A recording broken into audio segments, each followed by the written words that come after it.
You know, as Filipinos, I believe you will agree with me that Christmas is the best season of the year. Agree or not? Gamay naman ni agree. If you disagree, then try to consider this. Why is it that when bare months start, we right away hear the beautiful serenade of Mr. Jose Marichan? Diba?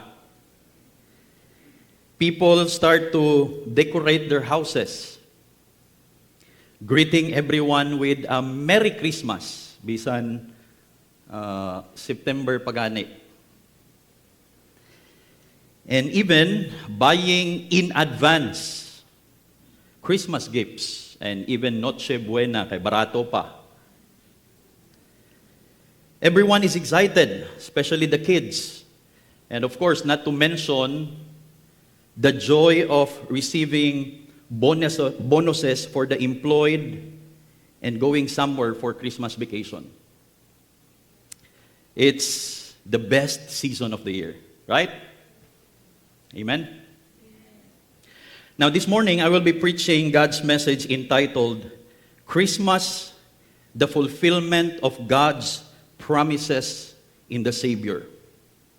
Christmas, the fulfillment of God's promises in the Savior. Let's open our Bibles in Matthew chapter 1, verse 21. And just a very short verse here in verse 21. Let us read this together. If you have your Bibles with you, and I will be reading it from ESV. It says here, she will bear a son, and you shall call his name Jesus, for he will save his people from their sins. As we reflect and study this verse, we learn that Christmas reveals that Jesus is the long-promised Savior, fully God and fully man, sent to redeem those who trust Him and restore them to God's glory for life and eternity. That's the big or the main idea of our meditation this morning. Now, this morning, we will learn 3 undeniable truths about how Christmas reveals that Jesus Christ is the promised Savior, fully God and fully man, sent to redeem His people and restore us to God's glory for life and eternity. There are 3 undeniable truths about how Christmas reveals Jesus as the promised Savior. Number 1, Christmas unfolds the prophecies of the Savior. You can find that in chapter 1, verse 21 to 22. The second thing that we're going to study in our meditation is Christmas reveals the person of the Savior. And finally, in chapter 1, verse 21, the Bible tells us, for He will save His people from their sins. Christmas declares the purpose of the Savior. Now let's go to the first point. Christmas unfolds the prophecies of the Savior. Look at Matthew chapter 1, verse 18 to 22. It says here, now the birth of Jesus Christ took place in this way. When His mother Mary had been betrothed to Joseph, meaning they're still engaged during that time, and look at the narrative. Before they came together, she was found to be with child from the Holy Spirit. Take note of that statement. And her husband Joseph, being a just man and unwilling to put her to shame, because that was their culture. If somebody is pregnant out in the context of marriage, then that woman eventually faced shame. So what happened here? Joseph resolved to divorce her quietly. But as he considered these things, an angel of the Lord appeared to him in a dream, saying, Joseph, son of David, do not fear to take Mary as your wife, for that which is conceived in her is from the Holy Spirit. This will be the second statement that Joseph heard, that Mary conceived, and his conception and her conception is from the Holy Spirit. And take note of verse 21. Matthew declares a prophecy here, a future events in which we know that from the narrative of the birth of the Lord Jesus Christ, this was fulfilled. He said, she will bear a son, and you shall call his name Jesus, for he will save his people from their sins. And verse 22, it tells us, all this took place to fulfill what the Lord had spoken by the prophet. Now listen to this. When we read the New Testament account of the birth of the Lord Jesus Christ, we are not reading the beginning of the story. We are reading the fulfillment of a story God wrote thousands of years earlier. Christmas unfolds all the prophecies about the Savior, beginning with his birth, continuing through his life, suffering, death, and resurrection, and ultimately pointing to his eternal reign. And listen, yet all these prophecies, listen to this carefully, are rooted in the very first prophecy God made in the Garden of Eden. And we're going to see that later. Now, why I included this statement? Because although we will be looking some prophecies in the Old Testament and the fulfillment in the New Testament, but I would like to make the statement that all these prophecies can be traced back, or its root or its foundation was happened in Genesis chapter 3 verse 15. That is the foundation of all prophecies. And we are going to see that later. Now, what is a prophecy? A prophecy is a message from God delivered through his chosen messenger. And there are two important things to remember. Number one, the word foretelling, F-O-R-E. It means that prophets are predicting future events according to God's plan, according to what God revealed to his appointed prophets or messenger. For example, Isaiah, Micah, Jeremiah, and all other prophets. Now, these predictions were not guesses. They were God's declarations. In other words, they were predicting what will happen in the future because God spoke to them. Now, the second thing that we need to understand is not just the idea of foretelling, but the word forthtelling. It means proclaiming God's message, proclaiming his will, God's warnings, God's comfort and instructions, and listen to this, already recorded in the scripture. The foretelling idea, the Bible is not yet complete. So they are still waiting for God's revelation in order for them to speak to God's people.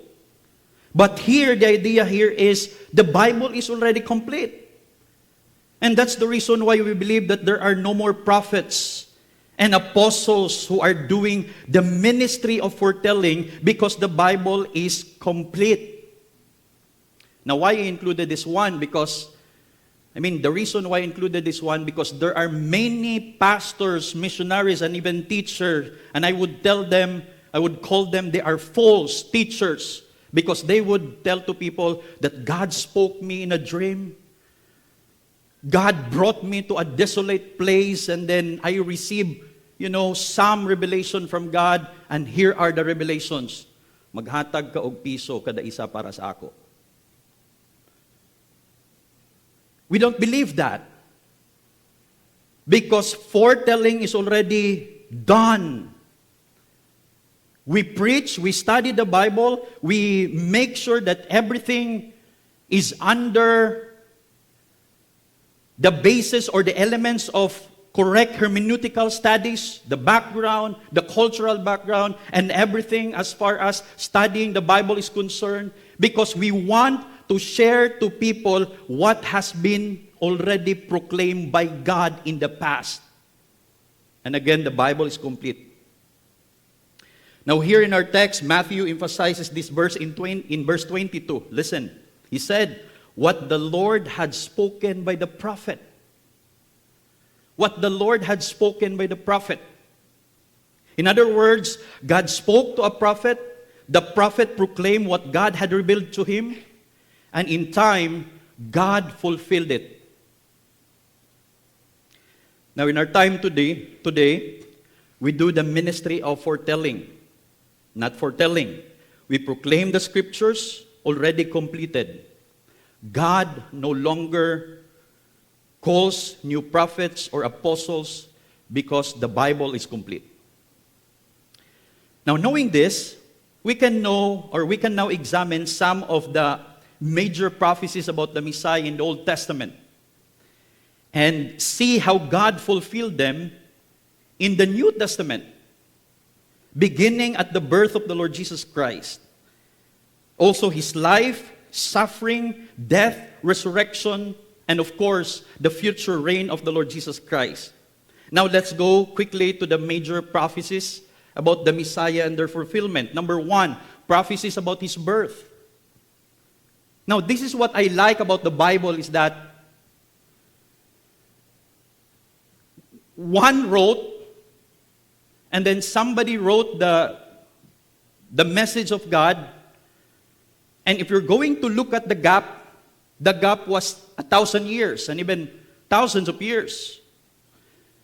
But both of these writers were consistent of, telling us correctly what God had spoke to them, revealed to them. It's consistent. It's not contradicting. That's why one of the rules of hermeneutics is that you have to always think that when you interpret the Bible, of course, you interpret it in light of the authorial intent, but you have to make sure that that verse will never contradict to another verse. Right? Now, if you find some contradictions, the problem is not the scripture. The problem is you. It is us. It is me. Because probably we don't follow the correct interpretation of the Bible. But again, let's go to the major prophecies about the Messiah and their fulfillment. Number one, prophecies about his birth. We can find here that Jesus Christ was born of a virgin. And let me emphasize this, that the virgin birth of the Lord Jesus Christ is one of the important tenets of Christianity, important doctrines or teachings of Christianity. Because the conception of Mary happened because of God himself. It was miraculous. No participation of a man. And that's why we conclude that Jesus is sinless. He did not possess any sinful nature like us. That's the reason why we believe that the virgin birth, the doctrine of the virgin birth is very, very important. And also, he was born in Bethlehem, the place of bread. We know that also, we know that Jesus is also from the lineage of David. I don't have the time to enumerate all the verses here, but it's for you to take a picture if you want to check it and study more deeply about the prophecy and its fulfillment in the New Testament, then please do it. So prophecies about his birth. Number two, prophecies about his life. What happened to Jesus? When he grew up, especially at the age of 30, he started his ministry. And he started his ministry in Galilee. Not only that, he performed miracles and healings. And not only miracles and healings, there was a rejection by his own people. Remember the verse? He came to his own, but his own received him not. He came to Jewish people, but these Jewish people did not receive him. Number 3, prophecies about his suffering and death. He was betrayed for 30 pieces of silver by Judas. And not only he was betrayed for 30 pieces of silver, but he was crucified and pierced. Number 3, he was silent before the accusers. He was buried with the rich. That was the life or the suffering and death of the Lord Jesus Christ. Number 4, prophecies about his resurrection. According to the psalmist, he was not abandoned to the grave.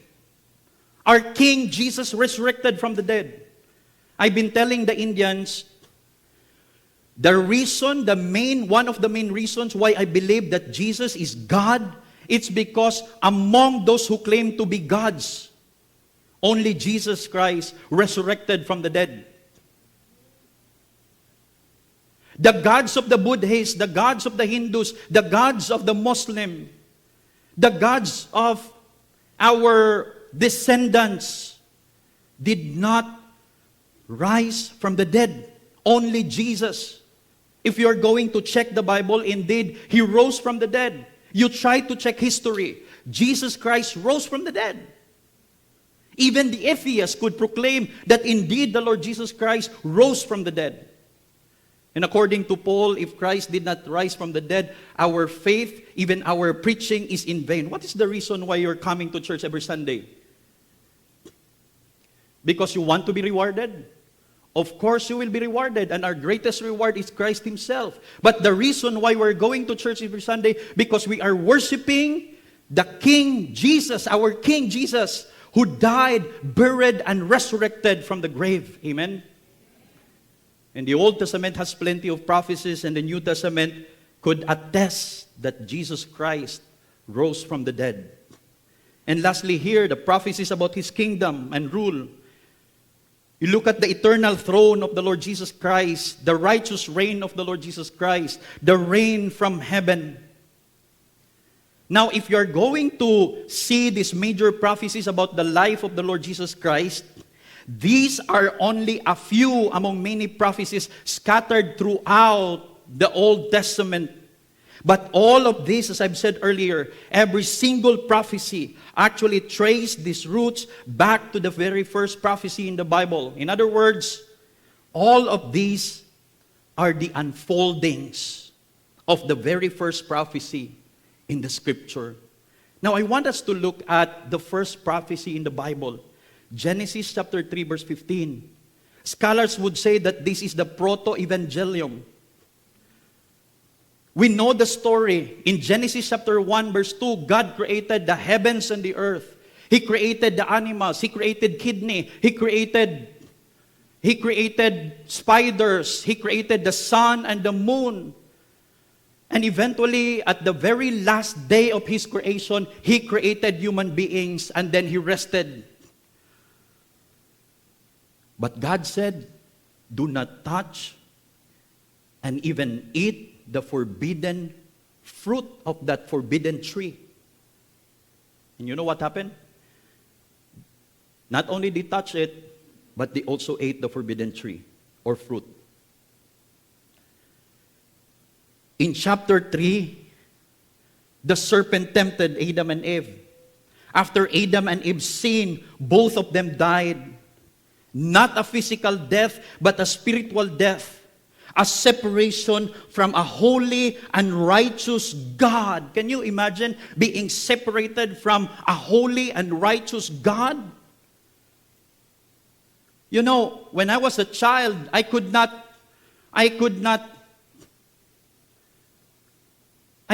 imagine being separated from my mother, and you heard my stories. Na pagbalik sa ako ang mama, bungkag tanan kwarto, kuha tanan gamit, kay gibiyaan ko niya og nag-adto sa prayer meeting. But that is more than that. Imagine you will be separated from the one who created you, from the one who owns your life and the cause of your existence. Right? And that is what exactly happened to Adam and Eve. Not a physical death, but a spiritual death. And if the spiritual condition is not settled before God, listen to this closely, they will end up experiencing the eternal judgment of God in hell. Because God is just and holy. And further, this spiritual condition was not only for Adam and Eve, our first parents, but according to Paul, listen to these words. Therefore, just as sin entered into the world through one man, he was accountable. Adam was accountable because he was the leader. Husbands, listen to this. And death through sin, and so death spread to all men because all have sinned. Everybody was affected, right? Can you imagine the magnitude, the severity of the effects of the sin committed by Adam and Eve? In other words, all humanity is dead spiritually before God. But in the Garden of Eden, listen to this. When God pronounced judgment on the serpent, God also gave humanity the answer, the hope to our problem, and the assurance that Satan, one day he will be defeated. And Genesis 3:15 says that. You know who was the first prophet? God himself. And this is what he said. I will put enmity between you and the woman. He was talking to the serpent, to Satan himself, and to Eve, and between your seed and her seed. And he shall bruise your head, and you shall bruise his heel. As what I have said earlier, this verse is called the proto-evangelium, meaning the first presentation of the gospel of the life of the Lord Jesus Christ. Why? Because it is the first promise of the coming Savior. When God said, I will put enmity between you and the woman, and between your seed and her seed, here we could find that God declares a cosmic struggle or war between Satan and together with his followers, and God against God and his followers. Satan and his followers, they're spiritually and morally corrupt humans who align themselves with sin and rebellion against God.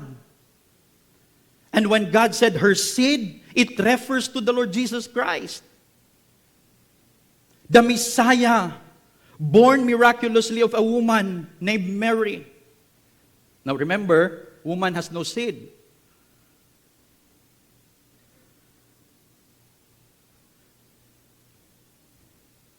The fulfillment of this prophecy is not found in our text, but also, it is found in Luke chapter 2, verse 7, in which God said, the promised seed of the woman is born. And in Galatians chapter 4, verse 4, Paul says, Christ was born of a woman in the fullness of time. And listen to this, when God pronounced judgment to Satan, to the serpent, he said something like this, he shall bruise your head, and you shall bruise his heel. God said, yes, the serpent will bruise the heel of the Lord Jesus Christ, pointing to the entirety of the suffering of the Lord Jesus Christ on the cross. But ultimately, God said, he, referring to Christ, shall crush the serpent's head. Listen to this. When Jesus died on the cross, it was not a victory for Satan and his followers, but a triumph for Jesus and his people. The cross marked the ultimate defeat of Satan and the fulfillment of God's redemptive plan, announced in the Garden of Eden.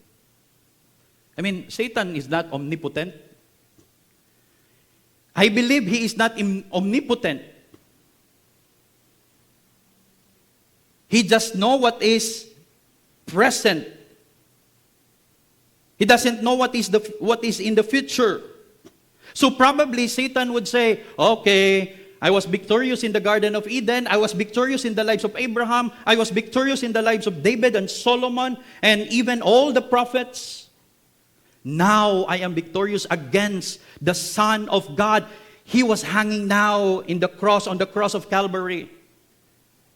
But he doesn't know that was the fulfillment of the proto-evangelium.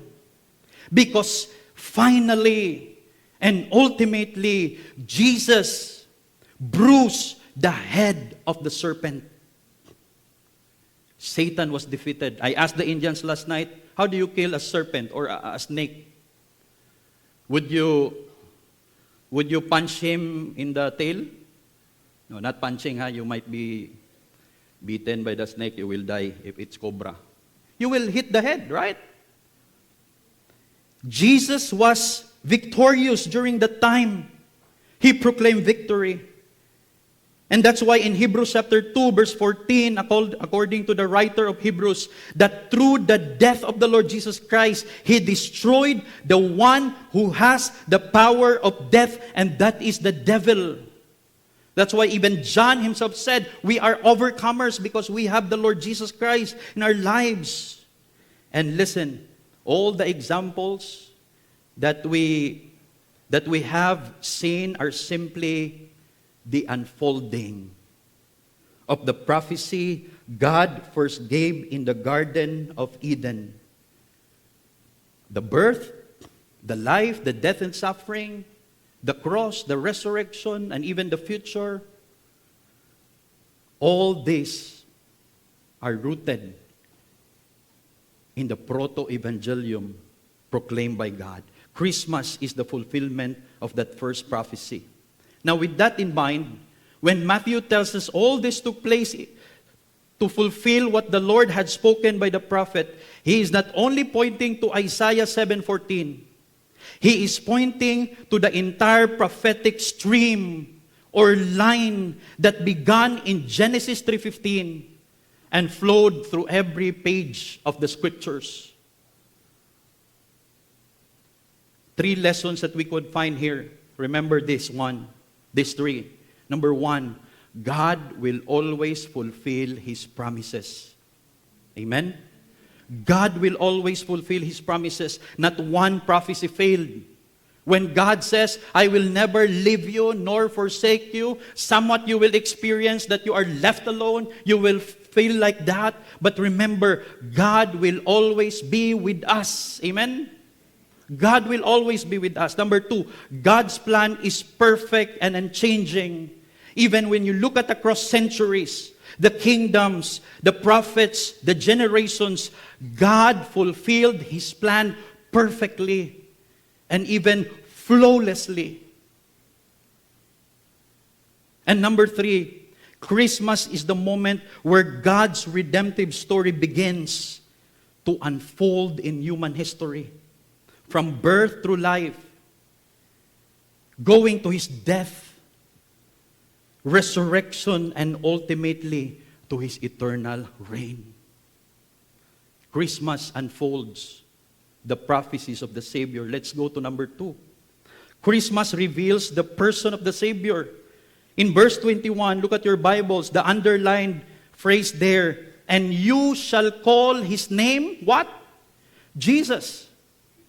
By the way, that was a common name during their time. Like the Indians. I asked them, what are the common names in India? Gritik, Harik, Babu, so on and so forth. Those are common names. But the name of the Lord Jesus Christ during His time is different. Number 1, we're going to look at the meaning of His name. It was actually a heavenly name. Notice this phrase, and you, it was God Himself speaking to Mary and Joseph. Yes, they were afraid, but they trusted the Lord that everything that is happening to them was orchestrated, is under the plan of the Lord Jesus Christ, the plan of God. And God said, and you shall call His name Jesus. It was a heavenly name. I believe ang akong pangalan, dili gyud heavenly. When I grew up, I learned that my name was inspired from tungod niya akong mga sisters, they like Gistoni Alarcon. And that's why they named me after that actor, Gistoni Alarcon. If you ask me, I don't like that name. I want Eric Melendez. You know, look at the name of Jesus. It means Yahweh is salvation, or Yahweh saves. Same with the name Joshua. It means Jehovah is salvation. Isaiah 9:6 tells us, "For unto us a child is born, and his name shall be called Wonderful, Counselor, Mighty God, Everlasting Father." And listen, He is the Prince of Peace. No wonder, if you are in Christ, absolutely, you are going to experience peace that you never experienced before. Amen? Acts 4:12, according to Peter, "And there is salvation in no one else, for there is no other name." It was a heavenly name under heaven given among men by which we must, what? Be saved. And that's the name of the Lord Jesus Christ. Only the name of the Lord Jesus Christ can a person be saved. Let's look at His identity. He is the Messiah, the eternal Son of God, fully divine and fully human. John chapter 1, verse 1 up to 3 and verse 14. We don't have time to look at that. But listen, He was the Word who became flesh and dwelt among us. Because we have a very big problem. We only believe if we see something or someone. And so Jesus Christ went down to our level. It doesn't mean that He committed sin or He became a sinner. But He dwelt among us. And the disciples had the privilege to witness the miracles of the Lord Jesus Christ. They have seen how the Lord Jesus Christ turned the blind man into makakita na. He turned the lame and they can walk again. They had the privilege to witness how the Lord Jesus Christ turned the water into wine. All these miracles will tell us that Jesus Christ indeed is God. Right? That's His identity. John chapter 3 verse 16. He loved the world so much, and whosoever believes in Jesus will be saved. His identity as God's Son is tied to His mission of salvation. John 10:30, "I and my Father are one." We can find here that the unity of Jesus with the Father confirms His divine identity. And Iglesia de Cristo has the problem to understand that. And they would say Jesus is a 50-50 God. Because he calls God as His Father. And He even blamed God according to them. "Father, why have you forsaken me?" It was under His humanity. Because of course He was tired. He felt the hunger. He felt the pain. But He never committed sin. That's why we believe that He is God. And according to Paul in Romans chapter 1 verse 3 to 4, concerning His Son, Jesus Christ, listen to this, who was declared to be the Son of God in power according to the Spirit of holiness by His resurrection from the dead.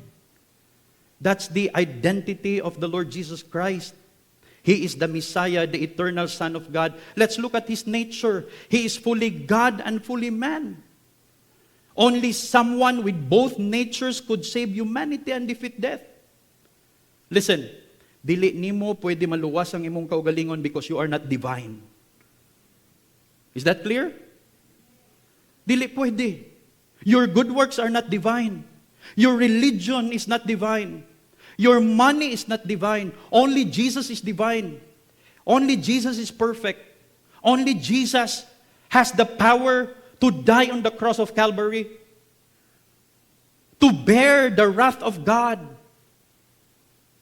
and to rise from the dead. Only Jesus can do that. That's why if we are going to look at His nature, Colossians chapter 2 verse 9, I've been telling the Indians about this passage. For in Him, referring to Christ, the whole fullness of God, of deity, dwells bodily in the life of the Lord Jesus Christ. You want to know God? Know Jesus.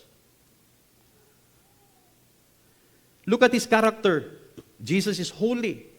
He was sinless, righteous and compassionate and loving. He understands our struggles while remaining perfectly just. 2 Corinthians chapter 5 verse 21, Paul emphasizes the sinless nature of the Lord Jesus Christ. He made him who knew no sin to be sin for us, that we might become the righteousness of God.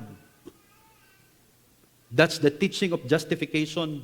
Hebrews 4:13, and I like this one. For we do not have a high priest who is unable to sympathize us with our weaknesses. But listen, our high priest is without sin.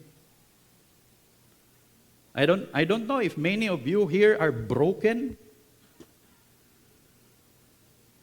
Maybe you are in pain. But listen, we have the Holy Spirit. And the Holy Spirit prays for you, interceding on our behalf, reaching the throne of God's grace, telling God, let's comfort this child because he is in pain. And that's one of the greatest privileges that we have as children of God.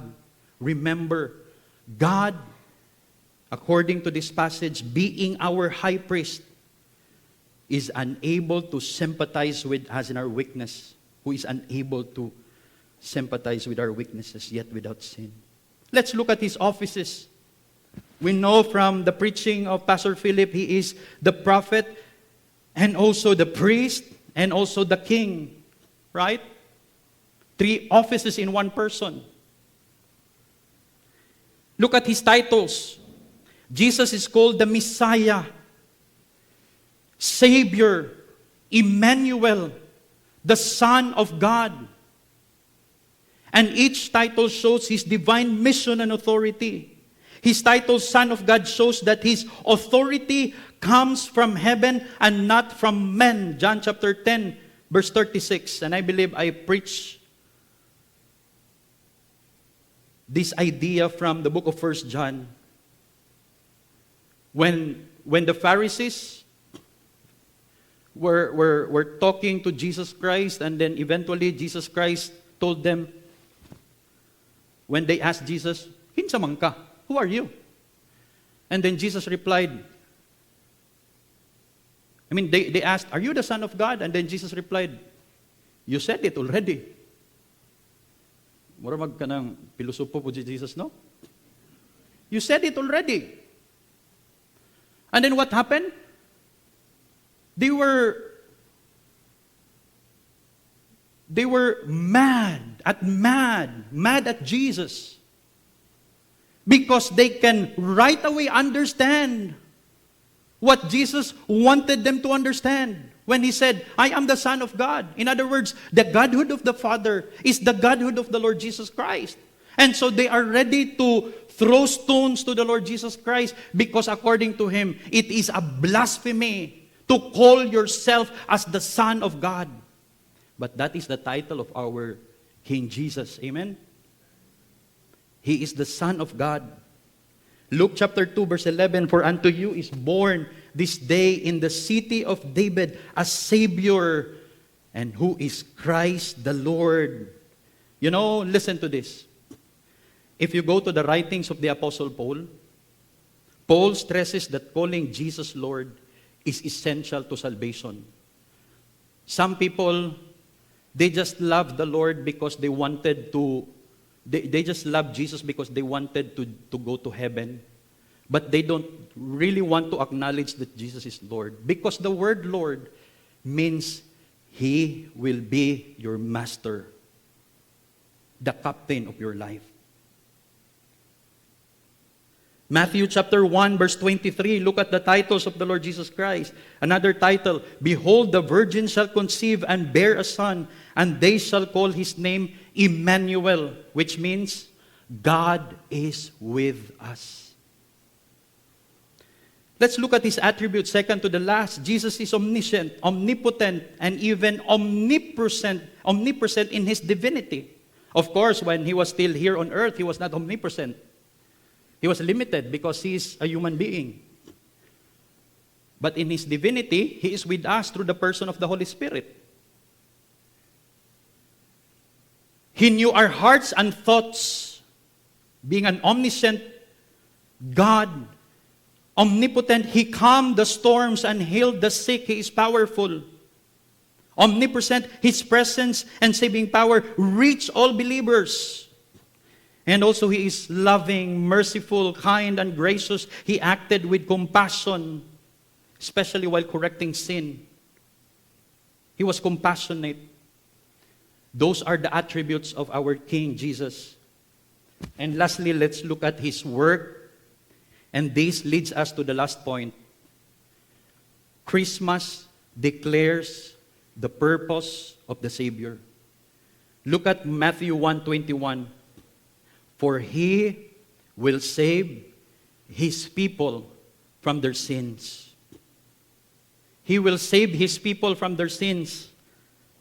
Listen, when Adam and Eve sinned against God by touching and eating the forbidden fruit, the Lord immediately punished them. God said, the moment you touch and eat the fruit of the forbidden tree, you will surely die. And that's what happened to Adam and Eve. And I said earlier, yes, they did not die physically, but they died spiritually.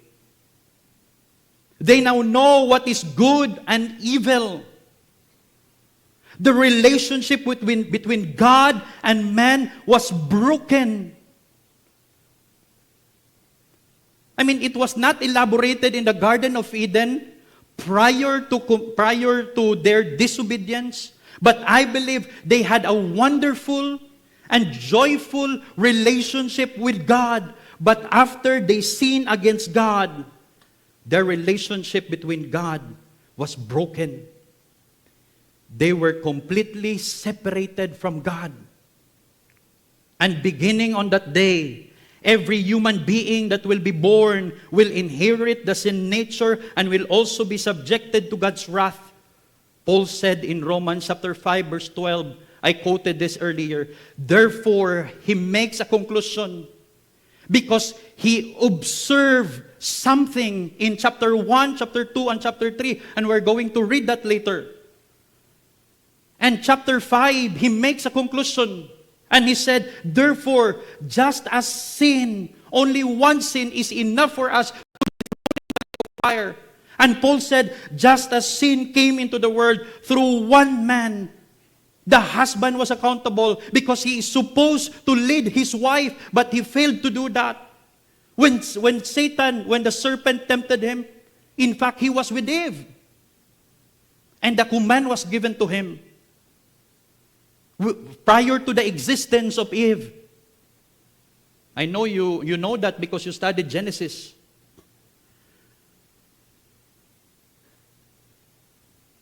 And death through sin, and so death spread to all men because all sinned. Romans 5:12. Now let's go a little backwards. In the words of Paul in the book of Romans, I've mentioned this earlier, why he made this conclusion. In chapters 1 and 2 and 3, Paul clearly painted a picture of how human beings dishonored the Lord and followed their sinful desires. They were immoral, they worshiped the creation rather than the Creator.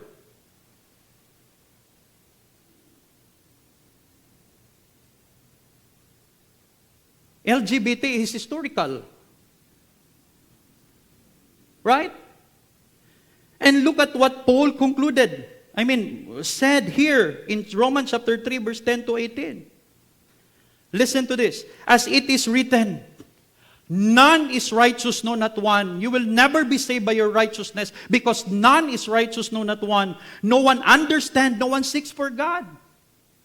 You know what's the Latin meaning of the word religion? Basically, it means to reconnect with God. People are trying to reconnect with God. But actually, ultimately, nobody seeks God. Because they're trying to reconnect with God on their own terms. You cannot do that.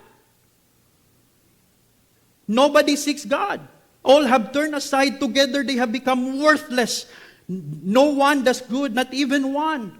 Their throat is an open grave. They use their tongues to deceive. See? Corruption in the government. Liars, evildoers. The venom of asps is under their lips. See? The description of Paul. Their mouth is full of curses and bitterness. Their feet are swift to shed blood. In their paths are ruin and misery. And the way of peace have not known. And listen to verse 18. There is no fear of God before their eyes. You know, young people, listen to this. And even, not only young people, at times, we neglect God being an omnipotent. Anyway, pastor, nakatago man ko sa ilalom sa kabinet. No one sees me. Remember, God sees you. Because of the sin inherited from Adam and Eve, Scripture shows how countless lives were destroyed or deeply affected. You know what happened in history? Cain murdered his righteous brother Abel, revealing how quickly sin corrupts the human heart. Lamech boasted in his violence, and the entire generation became so wicked that God had to judge humanity through the flood. Even Noah fell into sin after the flood. And Ham's dishonor brought trouble upon his descendants. The cities of Sodom and Gomorrah were consumed because of immorality. And Lot's wife, you know what happened? He died in disobedience. Samson's lust led him to the blindness and death, while King Saul's pride and rebellion cost his kingdom and life. David's sin brought pain and tragedy into his home. And Solomon's immorality and idolatry led to the division of Israel. And when we go to the story of Jesus, we know what happened. Ultimately, Judas Iscariot's greed and betrayal destroyed him completely. And listen, and even today, we are not exempt. Our families, our lives, our communities, our Philippine government, and all the governments in this world still bear the effects of sin. We struggle with pride, with anger, with lust, with selfishness, with corruption and brokenness, reminding us that same sin that entered through Adam continues to affect all humanity. And when sin remains unsettled before God, as I've said earlier, the end is eternal judgment, being thrown into the lake of fire forever. But listen, praise God. Jesus offers forgiveness through His perfect life, sacrificial death on the cross, and His resurrection from the grave. Anyone who repents from their sin of their sins, trusts Jesus as their Lord and Savior, and believes in the finished work He accomplished on the cross, listen, will be saved, will be justified, will be declared righteous as if you did not commit sin. In the very eyes of God, that person will be transferred from darkness into His marvelous light. You now have a new identity. Before you were a child of Satan, now you are already a child of God. You are reconciled to God. And you now have the privilege to begin a loving relationship with Him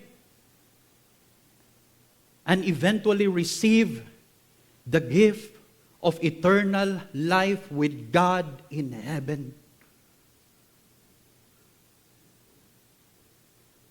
Paul said in Romans 3:26, It was to show His righteousness at the present time, so that He might be what?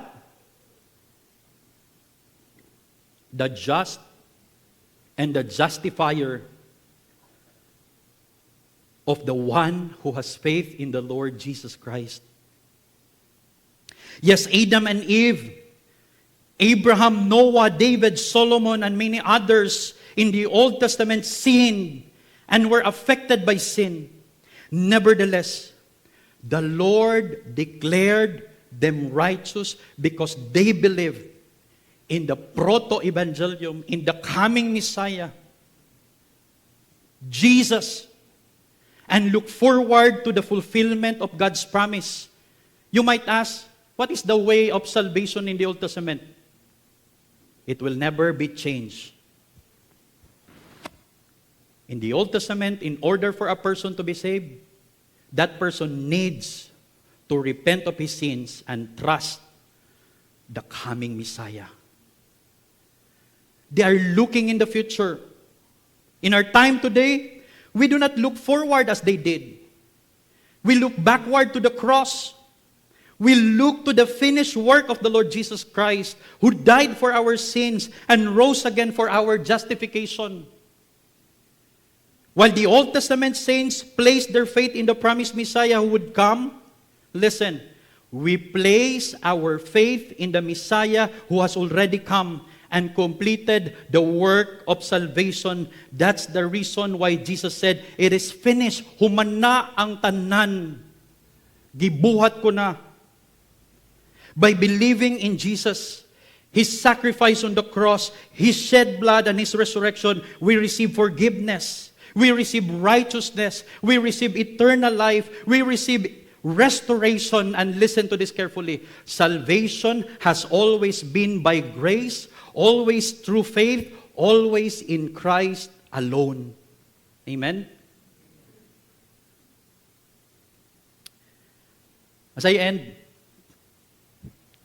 you know, this is my first time celebrating Christmas as someone who is now parentless. Wala na ko'y papa o mama. And I just don't understand why for these past several nights, I kept on remembering my mother. Of course, I will remember her.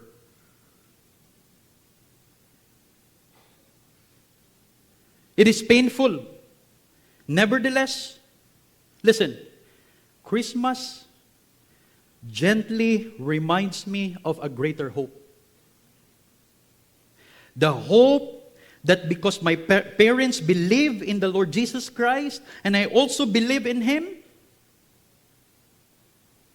we will see each other again, not here in this world, but in heaven. Death is not the end for those who are in Christ. And that is because Christmas reminds us that God kept His promise by sending the Savior into the world. He came to save us from our sins. Jesus was born so He could die for us, rise again, and bring us back to God. You know, listen, this Christmas, the greatest gift you can receive is not your bonuses. It's not the on-cloud shoes. It's not the brand new car. The greatest gift you can receive is Jesus Himself. Now, try to look at this picture. I saw that in Facebook and I added that this morning. You know, everything, the decoration points to the reason, and that is the cross. Many months from now, we're going to commemorate His death.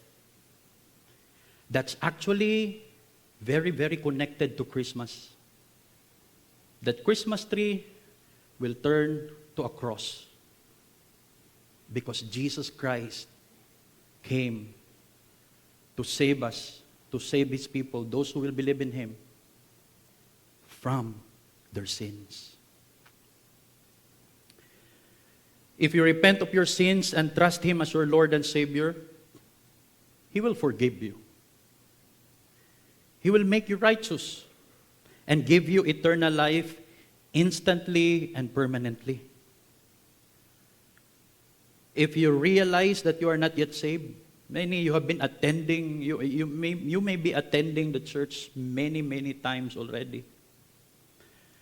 The Apostle Paul reminds us to evaluate ourselves whether we are in the faith, because we don't know when death will come into our lives.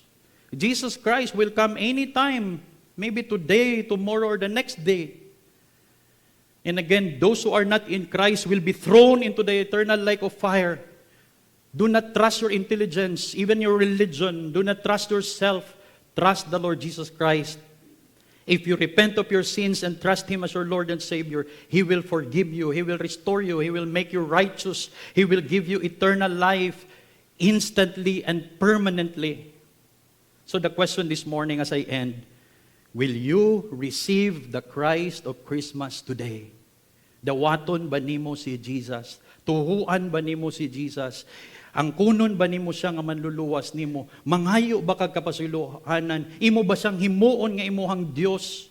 And by the way, Mary is not God. She did not die on the cross of Calvary. She was just an instrument by God, not a mediatrix. Only Jesus Christ died on the cross of Calvary.